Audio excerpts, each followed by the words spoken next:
औज़ुबिल्लाहिमिनश्शैतानिर्रजीम बिस्मिल्लाहिर्रहमानिर्रहीम। अस्सलामु अलैकुम स्टूडेंट, मैं हूं मोहम्मद फ़ारूक, आपका फ़िज़िक्स टीचर। जैसा कि स्टूडेंट आपको मालूम है, हमने chapter number 2 vectors and equilibrium को स्टार्ट किया हुआ था। तो लास्ट टाइम हमने वेक्टर प्रोडक्ट और क्रॉस प्रोडक्ट के बारे में डिस्कस किया था। आज हमारा जो टॉपिक है वो है हमारे पास टार्क या इसको हम कहते हैं मूवमेंट ऑफ फोर्स। स्टूडेंट, जैसा कि आपको मालूम है कि ये टार्क आप मैट्रिक के अंदर मुसलसल जो है ना आप इसको बड़ी एक्सप्लेनेशन के साथ आप पढ़ चुके हैं। तो स्टूडेंट, आज जो है ना हम फर्स्ट ईयर के अंदर हम टार्क को डिस्कस करेंगे। What is torque? Student, torque क्या होता है? स्टूडेंट, टार्क हमारे पास क्या होता है? स्टूडेंट, मैं इसकी डेफिनेशन स्टार्ट करने से पहले कुछ यहाँ पे मैं एग्जांपल दूंगा कि टार्क को स्टार्ट करने से पहले हमें फोर्स के बारे में डिस्कस करना चाहिए कि बेसिकली फोर्स क्या होती है। मिसाल के तौर पर एक गाड़ी आ रही है, उसी फ़र्ज़ क्या हमारे पास एक गाड़ी चलती हुई आ रही है और उसी गाड़ी की डायरेक्शन में हम उसको पीछे से फोर्स लगाते हैं। तो फोर्स के लगाने से अगर मिसाल के तौर पर गाड़ी की जो स्पीड है वो 100 मीटर पर सेकंड है, हमें फोर्स के लगाने से उसकी स्पीड क्या हो जाएगी? इंक्रीज़ हो जाएगी। यानी कि किसी भी गाड़ी को या किसी भी ऑब्जेक्ट को फोर्स लगाने से उसकी स्पीड में चेंजिंग आई है। जब स्पीड में या वेलोसिटी में चेंजिंग आई है तो उसका एक्सेलरेशन प्रोड्यूस होगा, तो उसमें से एक्सेलरेशन प्रोड्यूस हो जाएगा। इसी तरह से सेकंड बात यह है, अगर हम उसी गाड़ी को जिस डायरेक्शन में वो जा रही है उसी डायरेक्शन के अपोजिट फोर्स लगाते हैं तो गाड़ी की स्पीड क्या हो जाएगी? कम हो जाएगी। गाड़ी की स्पीड क्या हो जाएगी? डिक्रीज हो जाएगी, कम हो जाएगी। इस सूरत में भी अगर आप देखें, अगर उसकी स्पीड डिक्रीज हो जाती है तो इसका मतलब है उसके अंदर जो है ना वेलोसिटी चेंज हो गई है, वेलोसिटी में या स्पीड में चेंजिंग आ गई है, तो इसका मतलब है वहाँ पे भी एक्सेलरेशन प्रोड्यूस होगा। और इसी तरह से स्टूडेंट, मेरे पास जो थर्ड एग्जांपल है, मिसाल के तौर पर ये मेरे पास एक बोर्ड मार्कर है, मैं इसको, ये जो मेरे पास एक बोर्ड मार्कर है, मैं इसका ये जो सेंटर पॉइंट है इसको आप पिवट पॉइंट कहते हैं। मैं यहाँ से पकड़ता हूँ और इसको मैं जो है ना क्या करता हूँ, मैं पिवट पॉइंट से पकड़कर इसको जो है ना मैं फोर्स लगाता हूँ, पिवट पॉइंट के ऊपर फोर्स लगाता हूँ। तो ये जो है ना बोर्ड मार्कर क्या करेगा? इस तरह से रोटेट करेगा और इस तरह से मैं इसकी जो है ना डिस्टेंस बढ़ा देता हूँ, यहाँ पे फोर्स लगाता हूँ तो ये मुसलसल इस तरह से रोटेट करेगा। और इसी तरह से मैं इसका डिस्टेंस मज़ीद इंक्रीज़ कर देता हूँ। डिस्टेंस के इंक्रीज़ करने से ये बोर्ड मार्कर मज़ीद रोटेट करता रहेगा, इस तरह से इसकी रोटेशन प्रोड्यूस हो जाएगी। तो मकसद ये है बात का कि अगर फोर्स क्या काम करती है, फोर्स किसी भी ऑब्जेक्ट की स्पीड को, अगर वो रेस्ट में है तो उसको मोशन में लाने की कोशिश करती है, अगर मोशन में है तो उसको रेस्ट में भी ला सकती है। इसी तरह से फोर्स का दूसरा काम भी है कि किसी भी बॉडी को रोटेट करने के काम आती है। अगर आप पिवट पॉइंट के ऊपर आप कोई फोर्स लगाते हैं, उसका डिस्टेंस जैसे जैसे डिस्टेंस इंक्रीज़ होता जाएगा, डिस्टेंस कह सकते हैं या डिस्प्लेसमेंट कह सकते हैं, इसका हम नाम बाद में रखेंगे कि डिस्टेंस या डिस्प्लेसमेंट हम किस चीज़ को कह रहे हैं। कि जैसे जैसे हम इसका डिस्टेंस इंक्रीज़ होते जाएंगे, करते जाएंगे, तो हमारे पास इसका जो है ना इसकी रोटेशन में क्या होती जाएगी? चेंजिंग आती जाएगी। बॉडी जो है ना मुसलसल रोटेट करता जाएगा और उसकी रोटेशन में काफ़ी चेंजिंग आएगी, रोटेशन इंक्रीज़ होती जाएगी। अगर उस बॉडी के अंदर रोटेशन इंक्रीज़ होती है तो इसको हम कहते हैं, इस बॉडी के अंदर क्या पैदा हो गया? टार्क पैदा हो गया। स्टूडेंट, कैसे? तो हम इसकी जो डेफिनेशन करते हैं वो हम इस तरह से कहते हैं कि जब भी कोई बॉडी रोटेट करता है, जब भी कोई बॉडी अपने एक्सिस के गिर्द क्या करता है? रोटेट करता है, ठीक है, axis of rotation about its own axis के गिर्द रोटेट करता है, तो उसके अंदर क्या पैदा होता है? टार्क प्रोड्यूस हो जाता है। तो स्टूडेंट, हमारे पास है, अगर हम टार्क की डेफिनेशन करें तो कुछ इस तरह से है। स्टूडेंट, ये मेरे पास टार्क है कि the turning effect, turning effect कहते हैं रोटेशनल इफेक्ट को, कि जब कोई बॉडी रोटेट करता है, the turning effect of force produce in a body, कि जब हम किसी बॉडी के ऊपर फोर्स लगाएंगे तो उसमें से टर्निंग इफेक्ट प्रोड्यूस होगा, यानी कि उसके अंदर रोटेशन प्रोड्यूस होगी about in axis of rotation, axis of rotation के इर्द गिर्द, उसको आप क्या कहते हैं? टार्क कहते हैं। तो स्टूडेंट, हम इसको इस तरह से डिफाइन कर सकते हैं, what is torque? The turning effect of force produce in a body about in axis of rotation is called torque. Student, torque का जो अनदर नाम होता है उसको हम कहते हैं मूवमेंट ऑफ फोर्स कहते हैं। क्या कहते हैं? Movement of force. तो स्टूडेंट, इसके लफ्ज़ से भी ज़ाहिर हो रहा है कि ये जो लफ्ज है मूवमेंट, व्हाट इज मूवमेंट? अजी स्टूडेंट, मूवमेंट का मतलब होता है घुमाना या घुमाओ। किसी चीज को जब हम घुमाएंगे, रोटेट करेंगे, तो इसी चीज को आप क्या कहते हैं? टार्क कहते हैं। मूवमेंट का मतलब वैसे होता है किस चीज को रोटेट करना, घुमाना, कि जब किसी ऑब्जेक्ट के ऊपर हम फोर्स लगाएंगे तो उसके अंदर रोटेशन प्रोड्यूस होगी और वो जिस क्या करेगा? रोटेट करेगा। तो इसको आप क्या कहते हैं? टार्क कहते हैं। स्टूडेंट, इसके हम एग्जांपल दे सकते हैं। हमारे पास स्पैनर होता है, जिस तरह ये हमारे पास स्पैनर है और इस स्पैनर के ऊपर हम क्या लगाते हैं? यहाँ पे ये हमारे पास स्पैनर है और स्पैनर, और इसी तरह से स्क्रू ड्राइवर है, और इसी तरह से हमारे पास open and close the door, इसी तरह से सीसा हमारे पास बेस्ट एग्जांपल है। ये आप देख रहे हैं स्टूडेंट, ये हमारे पास एक सीसा है और यहाँ पे एक स्टूडेंट इस साइड पे है और एक स्टूडेंट, ये पहला स्टूडेंट है और ये हमारे पास दूसरा स्टूडेंट है। अब पहला स्टूडेंट जब यहाँ पे ऊपर से फोर्स लगाएगा तो ये जो है ना सीसा की डायरेक्शन डाउनवर्ड होगी, और इसी तरह से दूसरा स्टूडेंट जब फोर्स लगेगा तो इसकी डायरेक्शन क्या होगी? तो ये जो है ना, जब ये फर्स्ट स्टूडेंट की डायरेक्शन डाउनवर्ड है, सेकंड स्टूडेंट की डायरेक्शन क्या होगी? अपवर्ड। तो इस तरह से ये क्या होगी? रोटेशन प्रोड्यूस होती जाएगी। तो ये आपके पास जो है ना एग्जाम्पल है किसकी? टार्क की।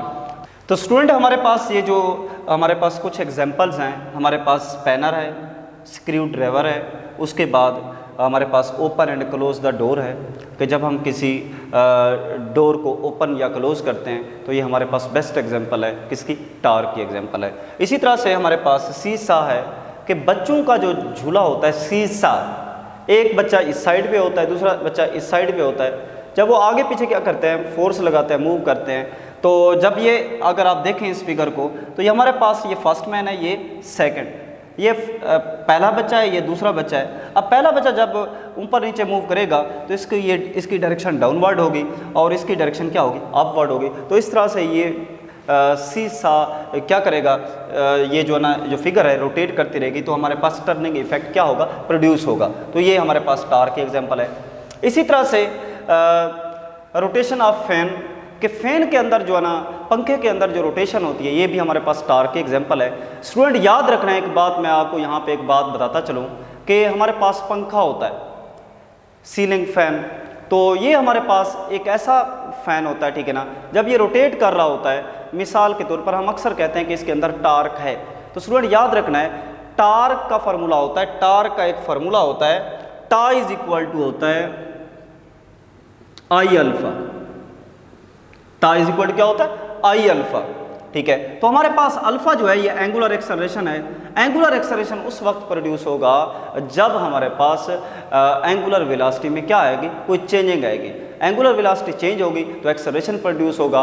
कि हमारे पास ये पंखा चल रहा है, अगर इसकी स्पीड कांस्टेंट है, जब स्पीड कांस्टेंट होगी तो एक्सेलरेशन प्रोड्यूस नहीं होगा, यानी कि एंगुलर एक्सेलरेशन प्रोड्यूस नहीं होगा। जब एंगुलर एक्सेलरेशन प्रोड्यूस नहीं होगा तो एक्सेलरेशन की वैल्यू क्या होगी? जीरो पुट करेंगे तो हमारे पास टार्क की वैल्यू क्या आ जाएगी? जीरो आ जाएगी। टार्क किसके इक्वल आ जाएगा? जीरो के इक्वल आ जाएगा। तो मतलब टार्क जीरो, जब किसी ऑब्जेक्ट की या किसी फैन की स्पीड क्या होगी? कांस्टेंट होगी। स्पीड कांस्टेंट होगी तो वहाँ पे टार्क प्रोड्यूस नहीं होगा। कि उस वक्त पंखे के अंदर टार्क प्रोड्यूस होगा जब हम इसकी स्पीड क्या करेंगे? इंक्रीज करेंगे या फिर क्या करेंगे? डिक्रीज करेंगे। जैसे ही ऑन करेंगे या फिर इसको क्या करेंगे? ऑफ करेंगे तो वेलोसिटी में या स्पीड में चेंजिंग आएगी। जब वेलोसिटी या स्पीड में चेंजिंग आएगी तो एक्सेलरेशन प्रोड्यूस होगा। तो इसी तरह से जब एक्सेलरेशन प्रोड्यूस होगा तो हमारे पास क्या प्रोड्यूस हो जाएगा? टार्क प्रोड्यूस हो जाएगा। तो स्टूडेंट, ये मेरे पास ये कुछ एग्जाम्पल थे। उसके बाद आ जाता है कि स्टूडेंट आप ये स्पैनर देख रहे हैं, स्पैनर के अंदर ये हमारे पास एक स्पैनर है और यहाँ पर स्पैनर के अंदर मैंने एक नट रखा हुआ है। स्पैनर के अंदर क्या रखा हुआ है? एक नट रखा हुआ है। जब मैं नट के ऊपर नट का ये जो पॉइंट होता है, इस पॉइंट को आप पिवट पॉइंट कहते हैं या फिर इसको हम कहते हैं एक्सिस ऑफ रोटेशन कहते हैं। जैसे ही मैं यहाँ से इसको स्पैनर को यहाँ से पकड़ता हूँ, जैसे ही मैं यहाँ से ये पकड़ता हूँ, मैंने ऊपर नीचे किसी नट को क्या करने के लिए? टाइट करने के लिए या लूज करने के लिए मुझे फोर्स लगानी पड़ेगी। जो मैं फोर्स लगा रहा हूँ उस फोर्स को आप क्या कहते हैं? Line of action of force. Line of action of force. उस फोर्स को क्या कहते हैं? Line of action of force. आप एक लाइन में फोर्स लगाते हैं तो उस लाइन को आप क्या कहते हैं? Line of action of force कहते हैं। अब यहाँ पे स्टूडेंट ये पिवट पॉइंट से लेकर और यहाँ तक ये line of action of force तक का ये जो दरमियानी डिस्टेंस होता है इसको आप आर से डिनोट करते हैं, या हम इसको हम कहते हैं क्या कहते हैं? मूवमेंट आर्म कहते हैं। आर को क्या कहते हैं? Movement arm. तो स्टूडेंट यहाँ पे एक लफ्ज है मूवमेंट आर्म। तो स्टूडेंट मूवमेंट आर्म क्या होता है? मूवमेंट आर्म एक ऐसा डिस्टेंस होता है, स्टूडेंट याद रखना है ये किन दो पॉइंट्स के दरमियान डिस्टेंस होता है। स्टूडेंट याद रखना है, एक जो है ना line of action of force और दूसरा हमारे पास पिवट पॉइंट, इनका जो दरमियानी डिस्टेंस होता है उसको आप क्या कहते हैं? मूवमेंट आर्म कहते हैं। तो ये दोनों का जो दरमियानी डिस्टेंस है ये एक दूसरे के साथ परपेंडिकुलर है, यानी कि 90 का एंगल बना रहे हैं, तो इसको हम क्या कहते हैं? मूवमेंट आर्म कहते हैं। तो मूवमेंट आर्म को हम इस तरह से डिफाइन कर देंगे, द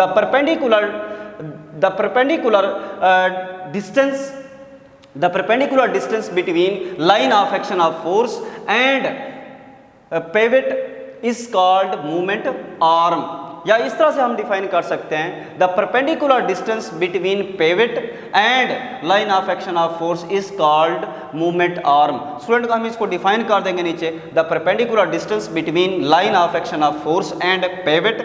हाँ जी, पेवट किसको कहते हैं? पेवट स्टूडेंट एक पॉइंट को कहते हैं, एक लाइन को कहते हैं, ठीक है ना। Is called movement arm, is called movement arm. तो स्टूडेंट मूवमेंट आर्म को हम डिनोट करते हैं, मूवमेंट आर्म को हम लेंथ एल से भी डिनोट करते हैं, या फिर हम इसको डिनोट करते हैं आर से डिनोट करते हैं। किससे डिनोट करते हैं? आर से। तो ये हमारे पास आर क्या होता है? ये पोजीशन वेक्टर भी कह सकते हैं, इसको आप मूवमेंट आर्म भी कह सकते हैं, ठीक है। तो ये हमारे पास है मूवमेंट आर्म हो गया। उसके बाद स्टूडेंट इसके जो है ना अगर आप देखें तो ये हमारे पास जो है ना ये हमारे पास स्पैनर है, एक इसके ऊपर line of action of force लग रही है और दूसरा इसका जो डिस्टेंस है पिवट पॉइंट से वो मूवमेंट आर्म आर है। एक हमारे पास आर है, दूसरा क्या है? एफ है। तो इसका जो फार्मूला बन जाएगा स्टूडेंट टार्क का, तो टार्क का जो फार्मूला बन जाएगा, टार्क इज इक्वल टू होता है, किसके इक्वल होता है? R cross F. किसके इक्वल होता है? R cross F. आर क्या होता है? मूवमेंट आर्म होता है, एफ क्या होती है? फोर्स होती है। इन दोनों का याद रखना है, ये क्रॉस प्रोडक्ट होता है। क्या होता है? क्रॉस प्रोडक्ट, या फिर हम इसको क्या कहते हैं? Vector product. स्टूडेंट जब हम इसको हम इस तरह से भी डिफाइन कर सकते हैं, the cross product of movement arm R and line of action of force F is called torque. तो स्टूडेंट ये दूसरी डेफिनेशन भी आप कर सकते हैं, the cross product of movement arm R and line of action of force F is called torque. तो student ये इसका क्या बन जाएगा? फार्मूला बन जाएगा टार्क का।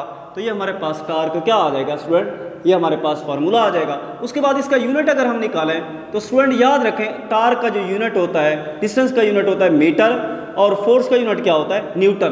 तो ये हमारे पास स्टूडेंट बन जाएगा न्यूटन मीटर। तो स्टूडेंट ये इसका जो यूनिट है वो न्यूटन मीटर के इक्वल है। तो स्टूडेंट आपने अक्सर सुना होगा कि हम टार्क का जो यूनिट होता है वो न्यूटन मीटर होता है, लेकिन हम इस न्यूटन मीटर को हम जूल के इक्वल भी लिख सकते हैं। ये हम कहाँ पे काम करते हैं? ये हम वर्क के अंदर काम करते हैं। इस वजह से क्योंकि हमारे पास टार्क इज इक्वल टू किसके है? Newton metre. लेकिन हम स्टूडेंट याद रखना है टार्क एक वेक्टर क्वांटिटी है, इस वजह से हम न्यूटन मीटर को जूल के इक्वल यहाँ पे नहीं लिख सकते और ना ही कह सकते हैं, ठीक है ना। तो टार्क का जो ऐसा यूनिट है वो क्या है? न्यूटन मीटर है। तो स्टूडेंट अब इसकी अगर हम डायमेंशन की तरफ है तो इसकी डायमेंशन जो होगी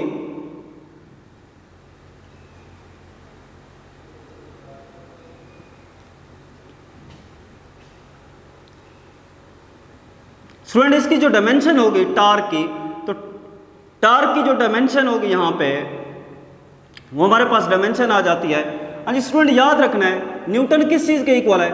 न्यूटन बराबर होता है किलोग्राम मीटर पर सेकंड स्क्वायर और साथ में क्या है? मीटर है।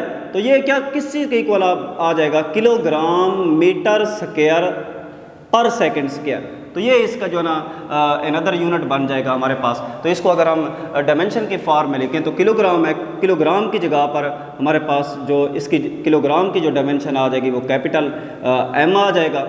और इसके साथ साथ हमारे पास मीटर, इसकी जो डायमेंशन होती है वो कैपिटल एल होती है, लेंथ का यूनिट मीटर होता है, और साथ में एस है, टाइम का यूनिट क्या होता है? सेकंड होता है s माइनस 2 आ जाएगा। तो स्टूडेंट ये इसकी क्या आ जाएगी, डायमेंशन। और स्टूडेंट याद रखना है टार्क एक वेक्टर क्वांटिटी होती है। कौन सी क्वांटिटी होती है, वेक्टर क्वांटिटी होती है, ठीक है। टार्क एक वेक्टर क्वांटिटी होती है। और स्टूडेंट लास्ट में आपने ये चीज देखनी है कि टार्क किस चीज पे डिपेंड करता है। स्टूडेंट याद रखना है टार्क किस चीज पे डिपेंड करता है, तो उसकी आपने ये डिपेंडेंस ऑफ टार्क लिख देना है। तो